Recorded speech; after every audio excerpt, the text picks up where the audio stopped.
अनेकदा असं होतं की कामाचा डोंगर समोर असतो आणि कुठून सुरुवात करावी हेच सुचत नाही. हो. किंवा कधी-कधी लक्षच लागत नाही. दर 5 मिनिटांनी मोबाईल बघावासा वाटतो किंवा दुसरंच काहीतरी आठवतं. अगदी. यावर उपाय म्हणून वेळेच्या व्यवस्थापनाची एक पद्धत खूप लोकप्रिय आहे, पोमोडोरो टेक्निक. आज आपण याच पद्धतीला जरा उलगडून बघूया.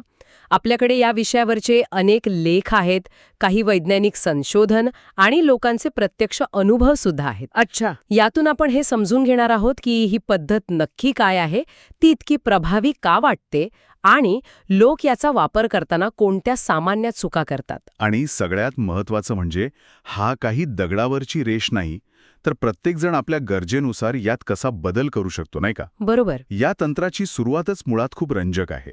म्हणजे ही काही कोणत्या मोठ्या मॅनेजमेंट गुरूने शोधलेली पद्धत नाहीये. नाही, अजिबात नाही. 1980च्या दशकात फ्रान्सिस्को सिरिलो नावाच्या एका विद्यार्थ्याने याचा शोध लावला. त्याला अभ्यासावर लक्ष केंद्रित करणं खूप कठीण जात होतं. हो, आणि यावर उपाय म्हणून त्याने घरात असलेले एक साधं उपकरण वापरलं. काय? टोमॅटोच्या आकाराचा एक किचन टायमर. तो 25 मिनिटांचा टायमर लावायचा आणि स्वतःला सांगायचा की ठीक आहे, पुढची 25 मिनिटं मी फक्त आणि फक्त अभ्यास करणार, दुसरं काहीही नाही. आणि इटालियन भाषेत टोमॅटोला पोमोडोरो म्हणतात. अगदी. तिथूनच या साध्या पण प्रभावी तंत्राला हे नाव मिळालं. हे ऐकायला तर खूप सोपं वाटतंय, जवळजवळ मुलांच्या खेळासारखं. 25 मिनिटं काम, 5 मिनिटं ब्रेक. पण सिरिलोनं याला एक निश्चित चौकट दिलीये, बरोबर ना? अगदी बरोबर. ही पद्धत दिसायला सोपी असली तरी तिच्यामागे एक विचार आहे. एकूण 6 पायऱ्या आहेत. ओके. पहिली, अर्थातच, कोणतं काम करायचं आहे ते ठरवा. दुसरी, 25 मिनिटांचा टायमर लावा. आणि तिसरी आणि सगळ्यात महत्वाची, टायमर वाजेपर्यंत पूर्ण लक्ष देऊन फक्त तेच काम करा.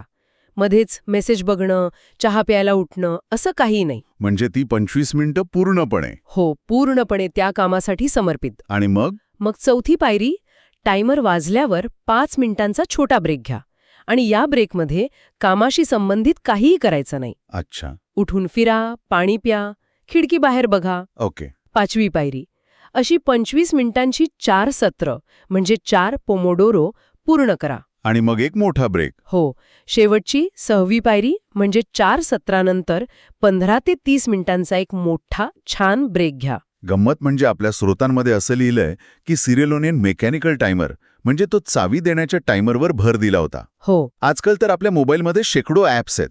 मग तो जुन्या पद्धतीचा आग्रह का? यामागे एक मानसशास्त्रीय कारण आहे. जेव्हा आपण हाताने टायमरला चावी देतो तेव्हा ती एक, काय म्हणतात त्याला, एक शारीरिक क्रिया होते. अच्छा. ती क्रिया आपल्या मेंदूला सिग्नल देते की आता मी कामाला सुरुवात करणार आहे. तो एक प्रकारचा निश्चय असतो. ॲपवर फक्त एक बटन दाबण्यापेक्षा या क्रियेचा प्रभाव जास्त खोलवर होतो असं त्याचं मत होतं. आणि यातला एक नियम मला खूपच कडक वाटला. तो म्हणजे एक पोमोडोरो सत्र अखंड असतं. हो, तो महत्वाचा आहे. जर मध्येच कोणी बोलायला आलं किंवा फोन वाजला तर ते सत्र तिथेच सोडून द्यायचं. आजच्या ऑफिसच्या वातावरणात हे कितपत शक्य आहे? हा एक खूप महत्वाचा मुद्दा आहे. आणि सिरिलोने यावरही एक उपाय सुचवला आहे. त्याला तो इन्फॉर्म, निगोशिएट, शेड्यूल, कॉलबॅक असं म्हणतो. म्हणजे जर कोणी मध्येच आलं तर त्यांना नम्रपणे सांगा की तुम्ही एका महत्वाच्या कामात आहात, म्हणजे इन्फॉर्म. ओके. त्यांच्याशी काही मिनिटांनंतर बोलू शकाल का ते विचारा, म्हणजे निगोशिएट. नंतर बोलण्याची एक वेळ ठरवा, शेड्यूल. आणि मग ठरलेल्या वेळी त्यांना संपर्क साधा. सुरुवातीला हे विचित्र वाटू शकतं, पण लोकांना हळूहळू तुमच्या कामाच्या पद्धतीची सवय होते. पण फक्त टायमर लावल्याने आणि ब्रेक घेतल्याने इतका मोठा फरक कसा पडू शकतो? यामागे काही विज्ञान आहे की हा फक्त एक मानसिक खेळ आहे? नाही, यामागे ठोस विज्ञान आहे. पहिली गोष्ट म्हणजे आपल्या मेंदूचे लक्ष केंद्रित करण्याची क्षमता. ओके. अनेक अभ्यासांमधून असं दिसून आलं आहे की बहुतेक लोकांचं लक्ष साधारणपणे 20-30 मिनिटांपेक्षा जास्त वेळ एकाग्र राहत नाही. खरंय. त्यानंतर आपली एकाग्रता कमी व्हायला लागते. पोमोडोरोची 25 मिनिटांची सत्र या नैसर्गिक क्षमतेशी तंतोतंत जुळतात. ते मेंदूला थकण्याआधीच एक छोटा ब्रेक देतात. अच्छा. म्हणजे आपण मेंदूच्या नैसर्गिक लयीसोबत काम करतोय, त्याच्या विरोधात जाऊन नाही. आणि प्रत्येक सत्रानंतर मिळणाऱ्या छोट्या यशाचं काय? मला वाटतं त्याचाही काहीतरी परिणाम होत असेल. नक्कीच. तो दुसरा आणि खूप महत्वाचा वैज्ञानिक मुद्दा आहे. प्रत्येक 25 मिनिटांचं सत्र यशस्वीपणे पूर्ण केल्यावर आपल्याला एक छोटंसं काम फक्त केल्याचं समाधान मिळतं. हो, ते मिळतं. यामुळे आपल्या मेंदूत डोपामीन नावाचं रसायन स्रवतं. हां. त्याला रिवॉर्ड केमिकल असंही म्हणतात. ते आपल्याला आनंद आणि प्रेरणा देतं. म्हणजे पुढच्या सत्रासाठी आपण आपोआप तयार होतो. बरोबर. एका अभ्यासानुसार अशी छोटी स्पष्ट लक्ष ठेवल्याने काम पूर्ण होण्याची शक्यता 15% वाढते.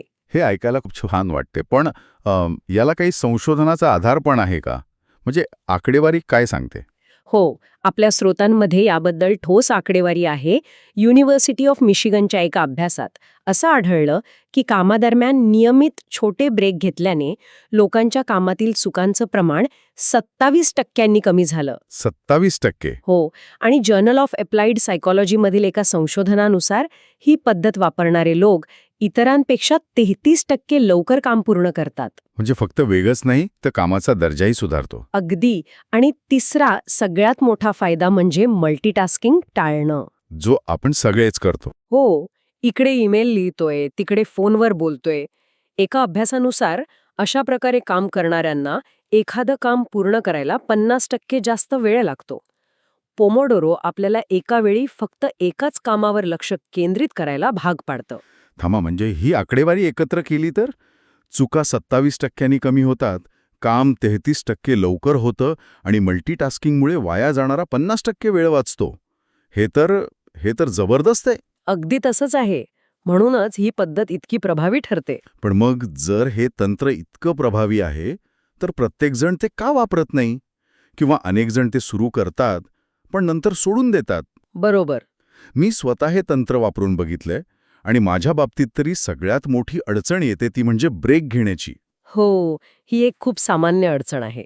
कामाचा फ्लो लागलेला असताना, कल्पना सुचत असताना थांबायची इच्छाच होत नाही. असं वाटतं की ब्रेक घेतला तर सगळा रस निघून जाईल. आणि वाटतं की ते 5 मिनिटं वाया जात आहेत. अगदी. पण खरं तर ते ब्रेक मानसिक थकवा टाळण्यासाठी आणि ऊर्जा टिकवून ठेवण्यासाठी अत्यंत आवश्यक आहेत. धावपटू जसा श्वास घेण्यासाठी थांबतो, तसे हे ब्रेक आहेत. याशिवाय इतरही काही सामान्य चुका लोक करतात. जसं की एक मोठी चूक म्हणजे एका 25 मिनिटांच्या सत्रात खूप जास्त काम पूर्ण करण्याचं अवास्तव ध्येय ठेवणं. अच्छा. पोमोडोरोचा उद्देश एका सत्रात मोठं काम संपवणं नाही, तर कामाला सुरुवात करणं आणि त्यात सातत्य ठेवणं हा आहे. ओके. दुसरी चूक म्हणजे आपल्या प्रगतीचा आढावा न घेणं. दिवसभरात किती पोमोडोरो झाले, कुठे जास्त व्यत्यय आला, हे लिहून ठेवलं तर आपल्याला आपल्या कामाच्या पद्धतीबद्दल खूप काही शिकायला मिळतं. याचाच अर्थ ही पद्धत प्रत्येकासाठी किंवा प्रत्येक कामासाठी एक साईज फिट ऑल नाही. अजिबात नाही. आपल्या स्रोतांमध्ये एक उत्तम उदाहरण आहे.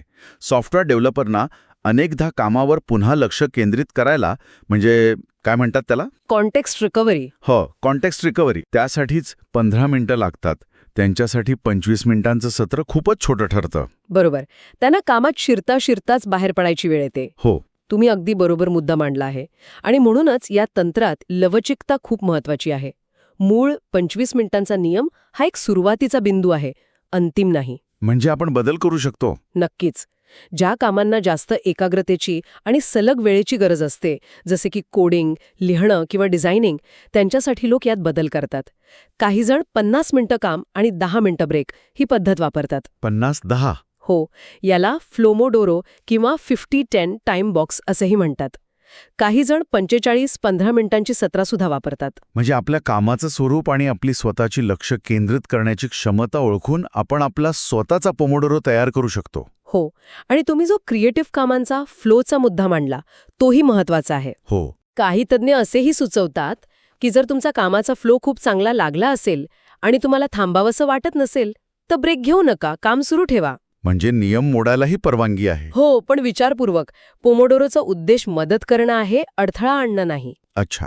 याशिवाय पोमोडोरो 2.0 नावाची एक संकल्पना पण आहे. यात कामाची सत्र हळूहळू वाढवली जातात. ते कसं? म्हणजे सुरुवातीला 30 मिनिटांचं एक सत्र करायचं, मग काही दिवसांनी ते 45 मिनिटांवर न्यायचं, मग 60 आणि मग 75 मिनिटं. अरे वा. यामुळे कठीण कामांसाठी लक्ष केंद्रित करण्याची आपली क्षमता हळूहळू वाढत जाते. हे तर व्यायाम करण्यासारखं आहे. सुरुवातीला कमी वजन उचलायचं आणि मग हळूहळू वाढवत न्यायचं. अगदी तसंच. हे आपल्या लक्ष केंद्रित करण्याचा स्नायूंना प्रशिक्षित करण्यासारखं आहे. ठीक आहे. म्हणजे पोमोडोरो आपल्याला ठरवलेलं काम पूर्ण करायला मदत करतो. पण काय करायचं आणि कधी करायचं हे कसं ठरवायचं? खूप चांगला प्रश्न आहे. कारण अनेकदा कामांची मोठी यादी असते आणि त्यातलं नेमकं कोणतं काम आधी हातात घ्यायचं हेच कळत नाही. बरोबर. आणि इथेच हे लक्षात येतं की पोमोडोरो हे एकट्यानं वापरण्याऐवजी इतर व्यवस्थापन पद्धतींसोबत जोडल्यास अधिक प्रभावी ठरतं. अच्छा. हे तंत्र काय करायचं हे ठरवत नाही, तर ठरवलेलं काम कसं करायचं हे ठरवतं. मग कामांना प्राधान्य देण्यासाठी कोणती पद्धत वापरता येईल? त्यासाठी आयझेनहॉवर मॅट्रिक्स नावाची एक खूप प्रसिद्ध पद्धत आहे. आयझेनहॉवर मॅट्रिक्स. हो. यात तुम्ही तुमच्या कामांना त्यांच्या महत्त्व आणि तातडीनुसार 4 भागांमध्ये विभागता. ओके. एकदा हे वर्गीकरण झालं की सर्वात महत्त्वाच्या आणि तातडीच्या कामांवर लक्ष केंद्रित करण्यासाठी पोमोडोरो वापरता येतो. आणि दिवसाचं नियोजन करण्यासाठी? त्यासाठी टाइम ब्लॉकिंग ही पद्धत उत्तम आहे.